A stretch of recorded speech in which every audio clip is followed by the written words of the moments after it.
ভগৱত গীতা হ'ল এখন জাগৰণ শাস্ত্ৰ, বেদান্ত হ'ল জাগৰিত কৰা এটা জীৱাত্মাক। গতিকে এই ভগৱত গীতাৰ মাজেৰে আমাক ভগৱান কৃষ্ণই নিজক জনা, নিজক বুজা, নিজক চিনা, অৰ্থাৎ নিজৰ মাজতে আপোনালোকে নিশ্চয় জানে ভগৱানে একো নকৰে, ভগৱান দ্ৰষ্টা। আমি ভগৱানৰ ওচৰত খাটি থাকোঁ, প্ৰভু গাড়ী দিয়ক, ঘোঁৰা দিয়ক, টকা পইচা দিয়ক, পৰীক্ষাত পাছ কৰি দিয়ক। আচ্ছা, আপোনালোকক বাৰু এটা প্ৰশ্ন কৰিছোঁ, আপোনাৰ সন্তানটো নপঢ়াকৈ সৰস্বতী মায়ে পাছ কৰি দিয়াটো আপুনি কামনা কৰে জানো? আপোনাৰ ল'ৰাটোৱে নপঢ়ে, সি বিদ্যা অৰ্জন বা অধ্যয়ন বা তপস্যা নকৰে, তাক সৰস্বতী মায়ে পাছ কৰি দিয়াটো আপুনি কামনা কৰে জানো? আৰু সৰস্বতী মায়ে পাছ কৰি দিব পাৰিব জানো? জেলত যাব লাগিব।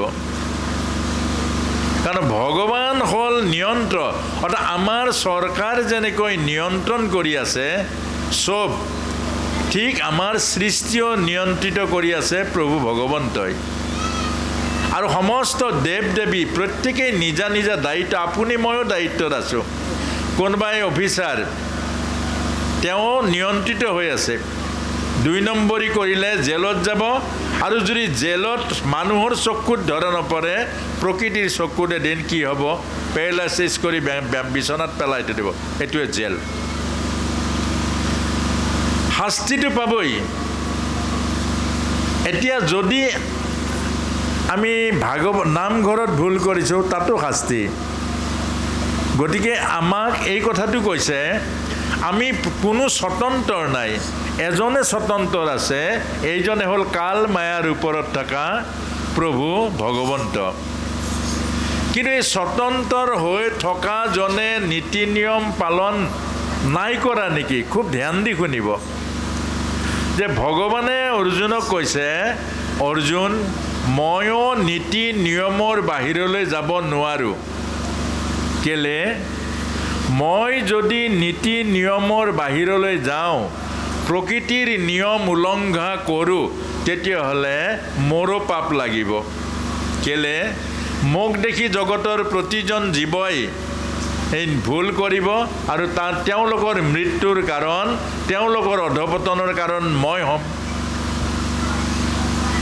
যেতিয়া হিৰণ্যকশিপুক বধ কৰে ভগৱান কৃষ্ণই নৃসিংহ মুৰাৰীয়ে, তেতিয়া আমাক বুজাইছিলে যে হিৰণ্যকশিপুৱে বৰ লৈছিলে কি, দিনত নমৰোঁ, ৰাতি নমৰোঁ, বাহিৰত নমৰোঁ, ভিতৰত নমৰোঁ, অস্ত্ৰত নমৰোঁ, শস্ত্ৰত নমৰোঁ, আকাশত নমৰোঁ, পাতালত নমৰোঁ, আৰু ব্ৰহ্মাই সৃষ্টি কৰা কোনো প্ৰাণীৰ হাতত নমৰোঁ।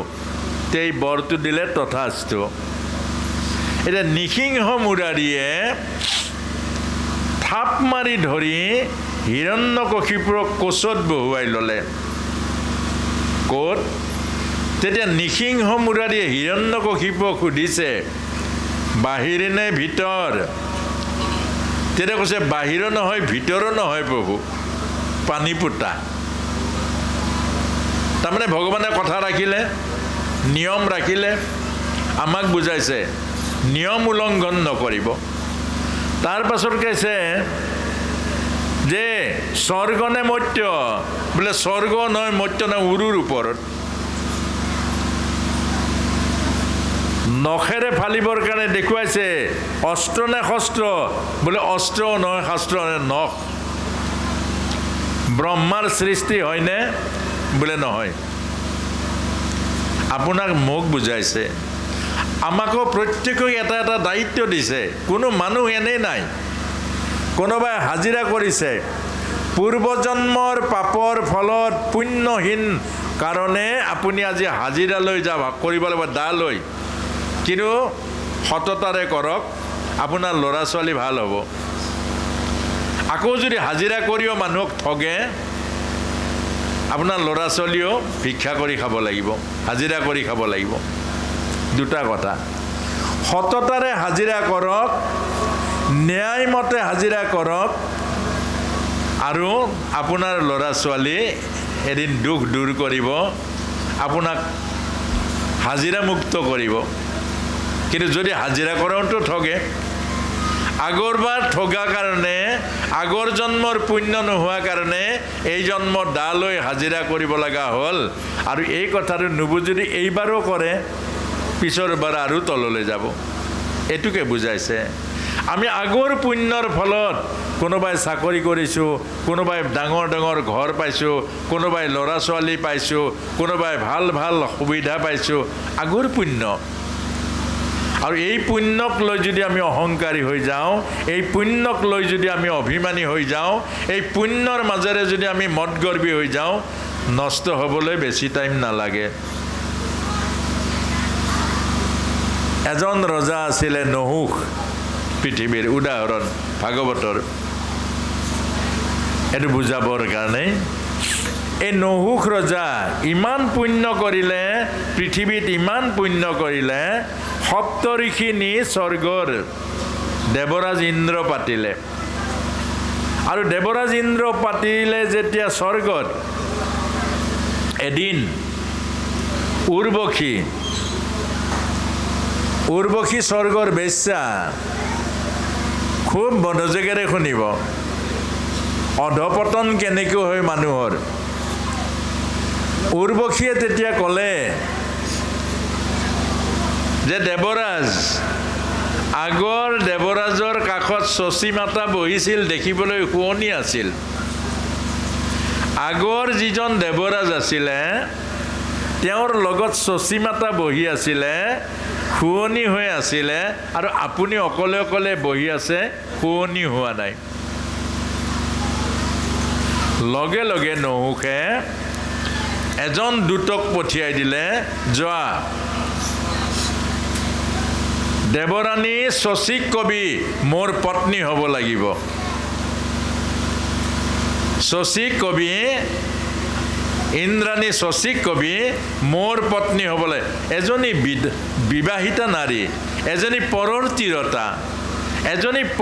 তিৰতা, এজনী বিবাহিতা নাৰী ইমান মতিচন্ন হৈ গ'ল, এজনী বেশ্যাৰ কথাত লগে লগে খবৰ দি পঠিয়ালে।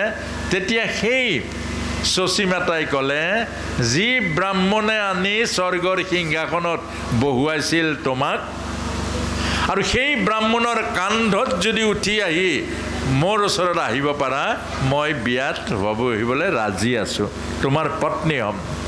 কিন্তু সেই ব্ৰাহ্মণে দোলাত কান্ধত লৈ আনিব লাগিব। আৰু লগে লগে ব্ৰাহ্মণ চাৰিজনক লৈ আনিলে আৰু ডলা দি দিলে কান্ধত, আৰু তাৰপাছত ব্ৰাহ্মণৰ কান্ধত উঠিলে। আৰু লগে লগে ব্ৰাহ্মণকেইজনে এইটো গেট কৰে, কিমান অজগৰ সাপৰ নিচা, ইমান গধুৰ নে, পেলাই দিলে, অজগৰ সাপ হৈ গ'ল।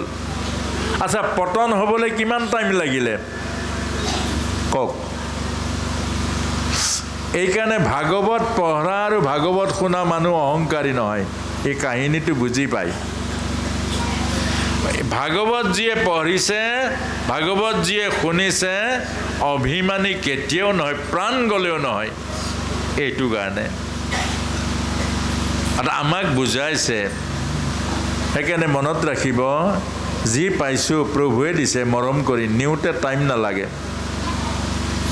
আমি যি পাইছোঁ সেৱাত ব্যৱহাৰ কৰক, জীৱন সেৱাত ব্যৱহাৰ কৰক, যি পাইছে সকলো সেৱাত ব্যৱহাৰ কৰক। আৰু সেৱাই মানুহৰ জীৱন উজ্জ্বল কৰে, সেৱাই মানুহৰ মন মগজুক পবিত্ৰ কৰে, সেৱাই মানুহৰ ভৱিষ্যত জীৱনৰ ৰাস্তা বনায়। গতিকে সেৱা বাদ নিদিব। আজি প্ৰায় সেৱাবিলাক কমিছে।